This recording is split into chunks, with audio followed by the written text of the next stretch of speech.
Welcome to Bible Reader Companion. This week we are looking at the book of 1 Peter. We're looking at chapters 1 through 3. And we are going to take our first study this week from 1 Peter chapter 1, beginning in verse 3 through verse 5. Read with me if you will. 1 Peter chapter 1, verses 3 through 5 from the New King James Version.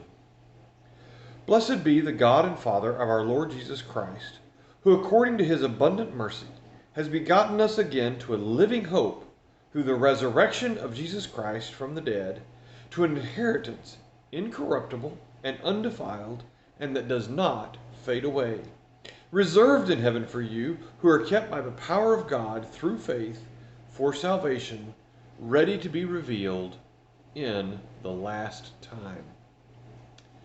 You know, we've all seen stories and heard things about people fighting over an inheritance. Maybe there's something that you have that you hope to inherit from someone. For some people, it's a house. For others, maybe it's money. For some, maybe it's a car, something that they treasure that belonged to their parents.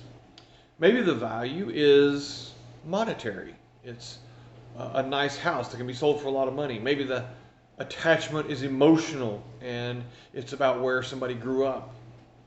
But the challenge of any of those things is that they're temporary. And over time, they don't hold the same value. And maybe it so happens that when the time comes for that inheritance, that thing that people prize and value just isn't what it seemed to be. Maybe the house has fallen into ruin from years of failure to be kept up.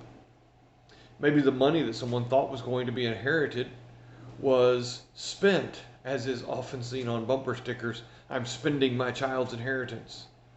And so maybe the inheritance turns out to be something that we've anticipated, that we've looked forward to, that we've wanted, that in the end just isn't what we expected. But he speaks here that through faith and through salvation we have an inheritance that he says is incorruptible and undefiled and does not fade away. What makes enduring the things of this life and serving God worthwhile? It's understanding that we have an inheritance. We have something beyond this life. Something that cannot be touched by time, something that cannot be touched by thieves, something that cannot be touched by decay, something that cannot be touched by wars or governments or politics.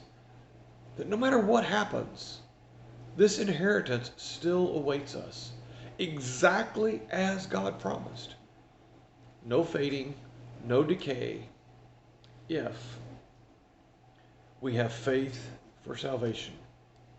We have to maintain our faith in God. We have to continue to serve him. And this is the motivation that Peter offers to his readers. Thank you for joining us, and think on these things. Hope you'll join us again tomorrow.